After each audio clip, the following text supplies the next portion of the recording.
안녕하세요. 땅땅 무슨 땅입니다. 2024년 말 25년 그 이후로까지 집값이 어떻게 될까에 대해서 데이터들을 보면서 이야기를 나눠보도록 하겠습니다. 그 전에 오늘이 제 생일인데요. 솔직히 말씀드려서 구독자분들에게 축하를 받고 싶습니다. 댓글에 축하 인사 남겨주시면은 정말 너무너무 감사하고 행복할 것 같아요. 꼭 좀 부탁드리겠습니다. 집값의 방향을 예측할 때 저는 세 가지를 봅니다. 첫 번째는 앞으로의 공급 물량이 어떻게 되는가, 신축 아파트 공급 물량. 두 번째는 매물이 많은가, 팔려는 사람이 많은가 적은가. 세 번째는 전세가율입니다. 매매가 대비 전세가가 어느 정도 되고 있는가, 전세가율이 높아지고 있는가. 이 세 가지를 집중적으로 보는데요. 신축 공급 물량, 매도 파는 매물량, 매매가 대비 전세가, 전세가율, 이렇게 세 가지를 본다고 말씀을 드렸어요. 공급 물량 같은 경우에는 아실 사이트에서 알아볼 수가 있는데, 서울이고요. 10년 전부터 4년 후까지의 공급 물량을 보면은 적정 수요량이 이렇게 있는데, 25년 같은 경우에는 둔촌주공 올림픽 파크포리온 입주가 내년 초에 있기 때문에 입주 물량이 좀 있는데, 그 이후로 26년, 27년, 28년까지 입주 물량이 바닥을 칩니다. 입주 물량이 없다는 것은 신축이 없다는 거고, 신축이 없으면 A급 지역에 이사 나갈 사람이 없다. 그렇기 때문에 전세가든 매매가든 올라갈 수 있는 가능성이 크다, 이렇게 볼 수가 있고요. 경기도 같은 경우에도 입주 물량이 24년에 많이 있다가 25, 26, 27, 28년까지 입주 물량이 파격적으로 줄어듭니다. 새 집으로 입주하는 사람이 없으면 준신축도 이사 나가지 않는 거고, 그리고 구축까지도 영향을 계속 미치게 되겠죠. 인천 같은 경우에 올해 내년까지 입주 물량이 많다가 26, 27, 28년까지 입주가 없습니다. 서울, 경기, 인천, 수도권 전체적으로 앞으로 입주 물량이 없어서 전세든 매매든 가격 상승의 가능성이 있어 보인다, 이렇게 보이고요. 입주 물량, 공급량에 대해서 한번 봤죠. 앞으로 신축 입주 물량이 줄어든다, 공급이 없다, 이렇게 볼 수가 있겠습니다. 다음으로 매도, 팔겠습니다 하는 매도 물량의 변화를 한번 볼게요. 제 머리 뒤에 있는 매물 증감 메뉴를 보면 알 수가 있는데, 작년 10월부터 올해 10월까지 1년 동안 서울의 매물량, 팔겠습니다 하는 매물량을 보면은 작년 10월, 11월에 매물이 늘었다가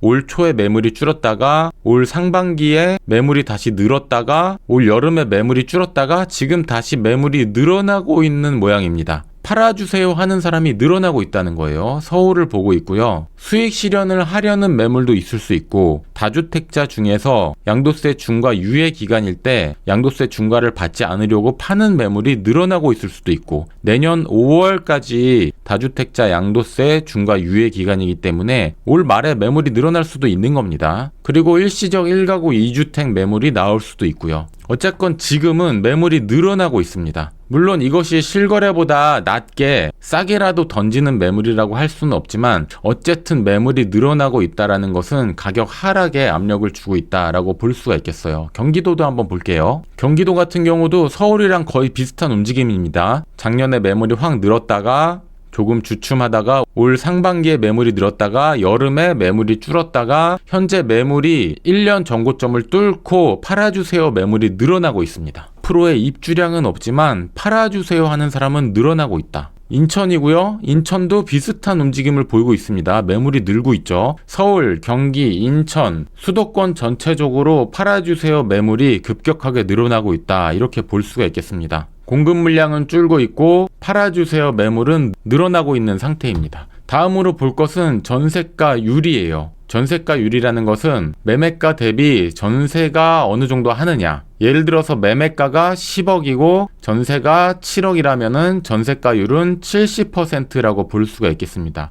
이 전세가율이 높으면 높을수록 매매와 전세의 갭 차이가 작기 때문에 투자 수요가 많이 늘어날 수 있다라고 볼 수가 있습니다. 그렇기 때문에 전세가율이라는 것은 투자 심리에도 굉장히 큰 영향을 미치고, 실제로도 투자금이 적게 들기 때문에 실투자 수요자들이 늘어날지 줄어들지를 어느 정도 예측해 볼 수 있는 게 이 전세가율입니다. 전세가율의 움직임을 한번 볼게요. 한국부동산원이고요. 10년 동안 전세가율의 움직임입니다. 2014년에 69%였던 전세가율이 2017년 12월에 최고 75.3%를 찍었고요. 그 이후로 전세가율은 꾸준히 떨어지다가 23년 7월 1년 3개월 전입니다. 1년 3개월 전에 66.1% 전세가율을 찍고 지금 현재 전세가율이 조금씩 올라와서 67.5%입니다. 전국 기준이고요. 아파트 기준으로 보고 있습니다. 그리고 평균 매매 가격 대비 전세 가격이에요. 지역을 전국이 아니라 수도권으로 해서 한번 보겠습니다. 수도권 전세가율을 봐도 전국이랑 비슷한 흐름을 보이고 있죠. 그 퍼센트를 한번 보면은 수도권은 전세가율이 61.9%입니다. 평균이기 때문에 일자리가 많고 업무지구이고 임차인 수요가 풍부한 곳은 훨씬 높겠지만 어쨌든 과거 70%를 넘던 시절에 비하면 전세가율 자체는 떨어져 있는데 이 흐름이 높아지고 있다는 거죠. 전세가가 올라가던 매매가가 떨어지던 어쨌든 간에 전세가율이 올라가고 있다는 것은 매매와 전세의 갭이 줄어들고 있다. 투자금이 적어지고 있다. 이렇게 해석할 수가 있겠습니다. 자, 전세가율은 낮아지고 있다 이렇게 볼 수가 있겠어요. 제가 집값을 좀 예측해 볼 때 세 가지 본다고 했죠. 공급 물량, 신축 아파트가 얼마나 앞으로 들어오느냐. 신축 아파트가 많이 들어오면은 기존의 전세입자들이 신축 아파트로 전세를 들어오면서 기존 집이 비어버리고 그러면 구축에서 준신축으로 들어오고 구축집이 또 비어버리고 이런 식으로 도미노 현상으로 집이 비면서 전세 가격이 떨어집니다. 과거 헬리오시티 때도 그랬고 이번에 둔촌주공 때도 입주량이 엄청나게 많고 매물이 많이 쏟아지면서 전세 가격이 좀 떨어질 수 있어요. 이것들이 매매가에 영향을 미치기 때문에 신축 공급 물량을 중요하게 본다라고 말씀을 드렸습니다. 매물량 같은 경우 매도 물량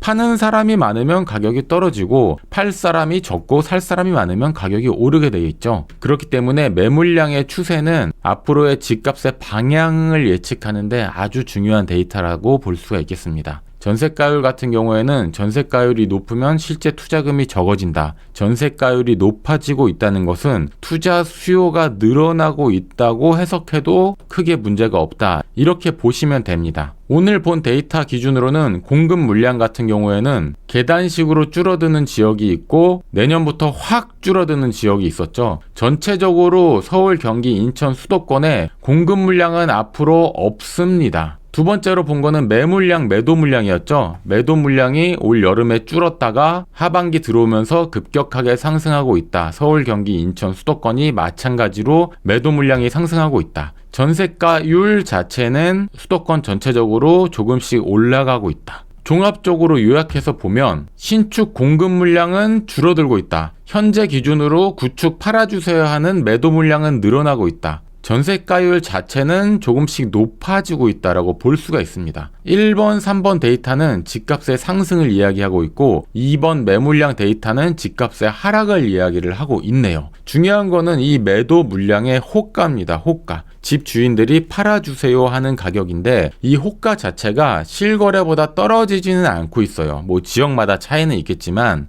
호갱노노 실거래랑 네이버 부동산 매물을 한번 살펴보시면 알 수 있는데 아직까지는 실거래보다 막 싸게 팔려고 던지고 이런 분위기는 아닙니다. 그리고 투자자들도 공급 물량이 앞으로 없다는 것을 너무나 잘 알고 있어요. 게다가 갈아타려는 실거주자들은 매물을 내놓기는 하는데 싸게 팔 이유는 또 전혀 없잖아요. 안 팔리면 이사 안 나가면 되니까 그런 물량도 많이 있기 때문에 매물량이 많다는 것이 소화가 된다면은 집값이 급격하게 좀 오를 수도 있고 매물량이 많은 것이 소화가 안 되다가 호가가 떨어지는 쪽으로 방향을 돌리게 된다면은 집값이 좀 하락하는 쪽으로 분위기가 달라질 수도 있겠죠. 오늘 방송 생일 특집으로 데이터로 알아보는 2024년, 2025년 집값의 방향에 대해서 이야기를 좀 드려봤습니다. 생일 축하 댓글 남겨주신 분들 한 분도 빠짐없이 정말로 너무너무 감사드리고요. 영상이 도움이 되셨으면 구독해주시고 아래 따봉 버튼 좋아요도 한 번씩 부탁드릴게요. 지금까지 땅땅 무슨 땅이었고요. 다음 영상에서 다시 찾아뵙겠습니다.